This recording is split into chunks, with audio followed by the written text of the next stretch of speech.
शिक्षा मित्रों से जुड़ी सच्ची और प्रामाणिक खबरों के लिए अभी चैनल को सब्सक्राइब करें। साथियों नमस्कार, CNZ रिपोर्ट चैनल पर आप सभी शिक्षा मित्र भाई बहनों का बहुत बहुत स्वागत है। मित्रों, आज हम इस अपने चैनल CNZ रिपोर्ट के माध्यम से मैं पदम सिंह यादव जनपद संभल से आज आपको लंबे समय के बाद 19 दिन के बाद एक ऑडियो वीडियो के माध्यम से शिक्षा मित्रों से जुड़ी बहुत महत्वपूर्ण जानकारी देने जा रहा हूं। जैसा कि कोर्ट केस को लेकर लंबे समय से आप सभी को बहुत इंतज़ार था। 15 दिन से लगातार आप लोग कहीं स्ट्राइक के चलते हुए और तमाम बाधाओं के बीच आप साथियों के फ़ोन आ रहे थे कि सर हाई कोर्ट में, सुप्रीम कोर्ट में संजीव बालियान जी के निर्देशन में जो लड़ाई लड़ी जा रही है उसमें क्या हो रहा है, केस कब दाखिल होगा, कब रजिस्टर्ड होगा। वो सारी दुविधाएं दूर हो चुकी हैं। केस रजिस्टर्ड हो गया है, डायरी नंबर मिल चुका है और सुनवाई भी तय हो चुकी है। अब इसकी पूरी जानकारी मैं विस्तार से इस वीडियो में दूंगा। और रिजवान अंसारी, गुड्डू सिंह, अवधेश श्रीवास्तव, ये क्या क्या केस, क्या क्या अपडेट शॉर्ट में थोड़ा उसको भी चर्चा करूंगा, क्योंकि काफ़ी संख्या में मेरे पास फ़ोन आ रहे हैं कि भाई रिजवान अंसारी कौन सा केस लड़ रहे हैं, गुड्डू सिंह ने कौन सा केस दाखिल किया है, अवधेश श्रीवास्तव कौन सी लड़ाई लड़ रहे हैं। तो थोड़ा सब पे थोड़ा प्रकाश डालते हुए पूरी जानकारी संजीव बालियान के निर्देशन में जो केस दाखिल हुआ है उस पर देने वाला हूं। तो आप हमारे चैनल पर बने रहें। लंबे दिन समय के बाद वीडियो आया है, कुछ कारण रहे हैं, स्वास्थ्य खराब होना, कुछ व्यस्तता होना, इस वजह से 19 दिन बाद मैं वीडियो आप तक पहुंचा रहा हूं। आपसे उम्मीद और आशा है, विश्वास है कि आप वीडियो अंत तक सुनेंगे और वीडियो सुनने के बाद चैनल पर पहली बार हैं तो सब्सक्राइब करके, वीडियो लाइक करके शेयर ज़रूर करेंगे। आइए हम आपको ले चलते हैं आज की कुछ महत्वपूर्ण जानकारी की तरफ। जैसा कि संजीव बालियान के निर्देशन में जो केस हमारा दाखिल हुआ है उसका केस नंबर जो वगैरह मिला है उसको बात विस्तार से होगी। उससे पहले कुछ साथियों के कमेंट फ़ोन आ रहे कि भाई रिजवान अंसारी कौन सा केस लड़ रहे हैं। तो देखिए, रिजवान अंसारी हाई कोर्ट इलाहाबाद की डिवीज़न बेंच में जो आकाश पटेल की याचिका थी उस पर सुनवाई करा रहे हैं। उसमें 69,000 भर्ती को लेकर के, जिसमें 60-65 कट ऑफ और BTC भी का मामला है। उसको विस्तार से मैं ज़्यादा नहीं बताऊंगा क्योंकि मुझे उस केस की जानकारी देनी है। और इसकी 15 सितंबर को कल डेट भी लगी थी। कुछ सुनवाई हुई लेकिन विपक्ष के वकील ना होने से अगली तारीख 21 सितंबर लगा दी गई है, जिसकी पूरी जानकारी बाद में हम देंगे। दूसरी जानकारी, गुड्डू सिंह जो लगातार टेट पास की लड़ाई लड़ते आ रहे हैं, उन्होंने शिक्षा मित्रों को जो 40-45 कट ऑफ के अंतर्गत 69,000 भर्ती में आते थे उनके लिए लड़ाई लड़ रहे हैं। उसमें उनकी याचिका में जो सुप्रीम कोर्ट गए हैं, केवल उन्हीं लोगों को लाभ मिलेगा जो 69,000 भर्ती में बैठे थे। वो जल्दबाजी में सुप्रीम कोर्ट गए हैं, उनको जल्दबाजी में नहीं जाना चाहिए था।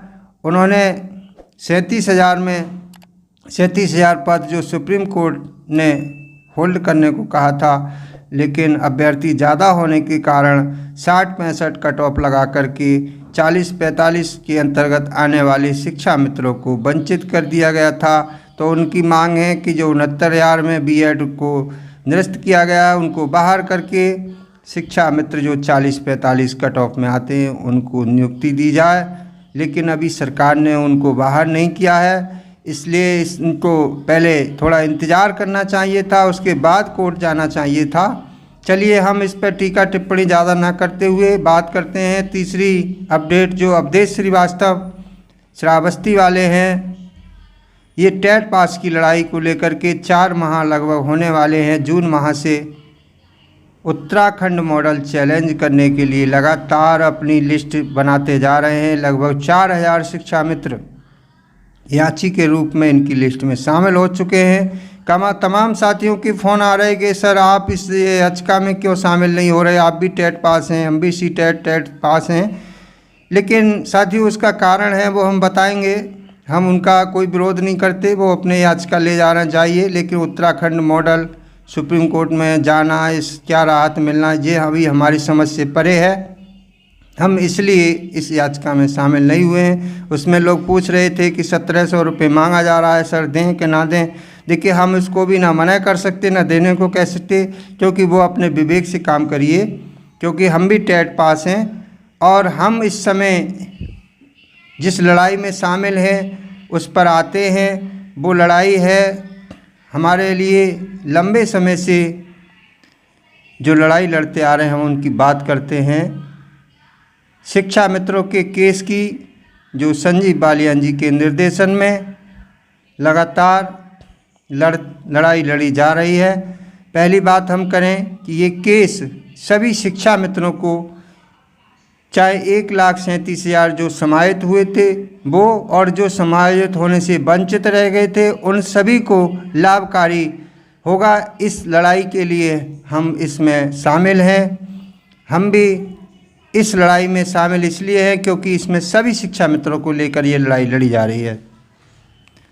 इसमें कहा गया है कि जो शिक्षा मित्र समाहित हो गए थे उनको सहायक अध्यापक के समान सभी सुविधाएं, और जो समाहित नहीं हुए थे उनको समाहित किया जाए। तो देखिए, पूरा मामला समय 5 से 10 साल तक भी लग जाते हैं। तो शिक्षा मित्रों की वर्तमान परिस्थितियों को देखते हुए, लगातार शिक्षा मित्रों की हो रही मौतों को देखते हुए, जल्द कैसे न्याय मिले, शिक्षा मित्रों को कैसे सम्मान उनका वापस मिले, इसके लिए एक उन्होंने रणनीति नवंबर 2022 में ओपन कोर्ट के माध्यम से PIL दाखिल की और सुप्रीम कोर्ट गए। सुप्रीम कोर्ट में PIL दाखिल की, जिसकी सुनवाई 9 जनवरी 2023 को हुई। सुप्रीम कोर्ट का नियम है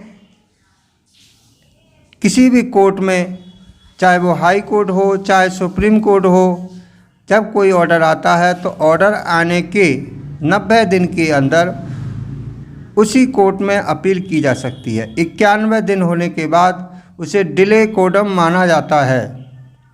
डिले कोडम माना जाता है, इसका मतलब है जब PIL 5 साल बाद, यानी शिक्षा मित्रों का समायोजन 25 जुलाई 2017 को निरस्त हुआ और 2023 में जब कोर्ट में गया तो उसे डिले ऑफ कोडम मानते हुए सुप्रीम कोर्ट ने नए सिरे से इस केस की सुनवाई के लिए नियम 256 का उल्लंघन बताते हुए उसके तहत हाई कोर्ट को जाने के लिए कहा था और याचिका को डिस्पोज कर दिया था।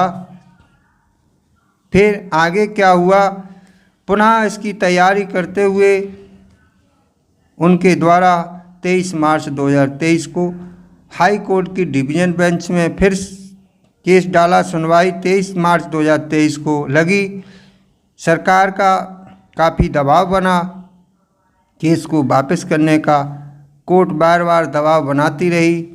मॉरल रूप से 10,000 रुपये का अर्थदंड लगाने की बात की जाती है और केस जब पिटिशनर बालियान जी द्वारा वापस नहीं लिया जाता है तो केस को डिस्पोज कर दिया जाता है।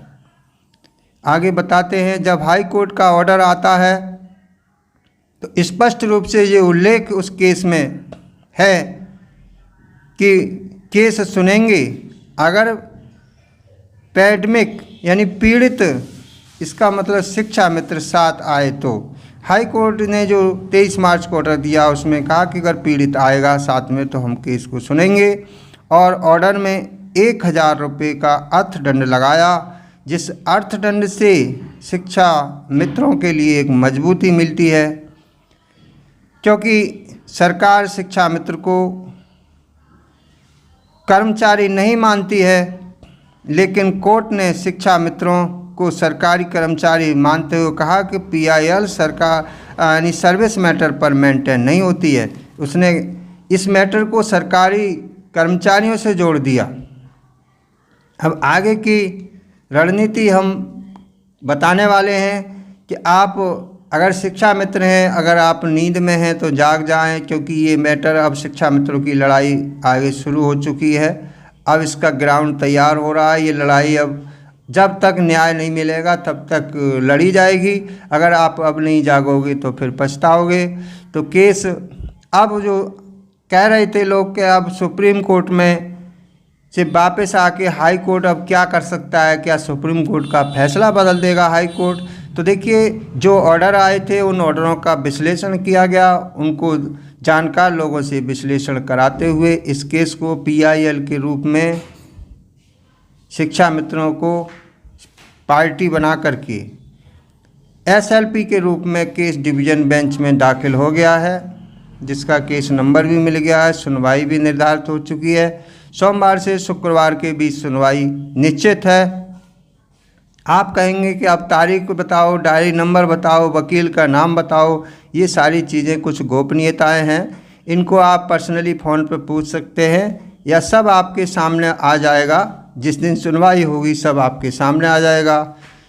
सबसे महत्वपूर्ण बात यह है कि हाई कोर्ट से क्या मिलेगा। हाई कोर्ट के फैसले और सुप्रीम कोर्ट के फैसले को क्या डिवीज़न बेंच से बदला जाएगा या क्या क्या यहाँ से मिल सकता है, उन सब पे मैं बात करने वाला हूँ। सबसे पहले इस केस में बता दें कि टेट नॉन टेट का ये मुद्दा नहीं है, ये सभी शिक्षा मित्रों को नियमित करने की बात है।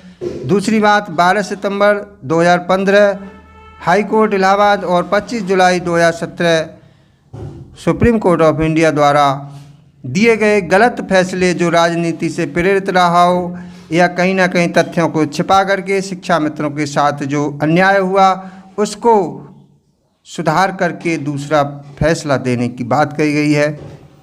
अगर इनके आधारगत बिंदुओं की बात की जाए तो इस केस में उन सभी शासनादेशों को चुनौती दी गई है जो सरकार ने छल कपट से जारी किए हैं और शिक्षा मित्रों के साथ धोखा हुआ है। बात की जाए, ये मूल शासनादेश जब 26 मई 1999 को आया, कहीं पर भी उसमें समाज सेवी नहीं लिखा है। 1 जुलाई 2000 को समाज सेवी बना करके नया शासनादेश जारी कर दिया, इसको चुनौती दी गई है।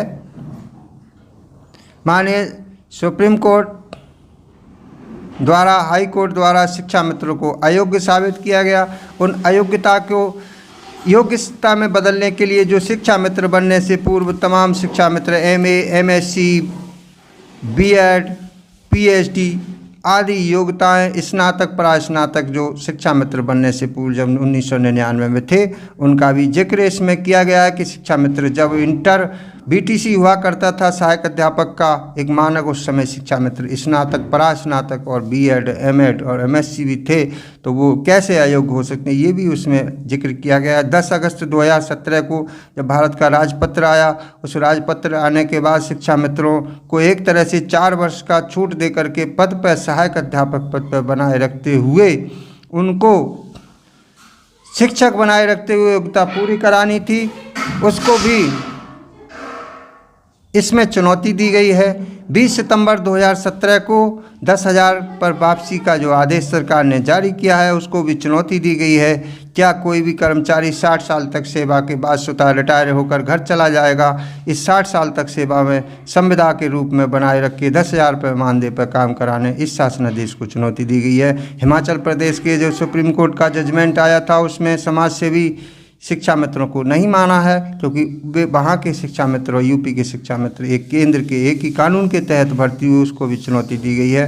तो यूपी में शिक्षा मित्र का जजमेंट अलग क्यों, इन सारी बातों को लेकर बहुत सारे और भी चुनौतियाँ इस केस में दी गई हैं, वो सब आपको विस्तार से हम अगले वीडियो में भी बताएंगे। पहले हम 1 तारीख का इंतज़ार है, एक सुनवाई होते ही हम आप सब मजबूत क्या स्थिति है वो सब क्लियर हो जाएगी। पहले हमारी 1 तारीख लग के सुनवाई हो, आप लोग इसमें अपने इस भविष्य को देखते हुए इस लड़ाई को जो नए सिरे से ग्राउंड तैयार करके कोई भी निर्णय हमारा हाई कोर्ट से जो भी आता है उसको हम स्वीकारते हुए, अगर उस ऑर्डर को सरकार हमारा जो मांग है उसे मान लेती है और हमारे पक्ष में आता है तो अच्छी बात है। अगर सरकार नहीं मानती है या कुछ ऑर्डर हमारे पक्ष में नहीं आता है, भले हमारा डिस्पोज खारिज कुछ भी होता है, उस केस के उस ऑर्डर को लेकर के हम पुनः सुप्रीम कोर्ट जाएंगे और सुप्रीम कोर्ट की तैयारी पूरी तरह से चल रही है। सुप्रीम कोर्ट से हम अपना मान सम्मान, अपने सहायक अध्यापक का पद जब तक नहीं ले लेंगे तब तक हम इस लड़ाई को बंद करने वाले नहीं हैं। तो आपसे निवेदन है कि आप इस केस से जुड़िए। इधर उधर जो लोग आज 5 साल से कहीं कोई केस, कोई कचहरी कोर्ट नहीं गया, शिक्षा मित्रों की कोई लड़ाई नहीं लड़ी थी, जिन शासनादेशों को चुनौती देनी चाहिए वो आज तक नहीं दी, वो फिर अपने एक चंदे की दुकान चलाने के लिए पुनः केस दाखिल करने के लिए निकल के आ गए हैं। ऐसे लोगों से सावधान होकर के जो सही विधिवत लड़ाई आपकी लड़ी जा रही है उसमें आप अपने हिस्से की लड़ाई लड़ने के लिए आगे आइए। इसी के साथ इस वीडियो में ज़्यादा ना कहते हुए सभी भाई बहनों को नमस्कार। मिलूँगा अगला वीडियो अगली नई अपडेट के साथ। सभी को नमस्कार, धन्यवाद।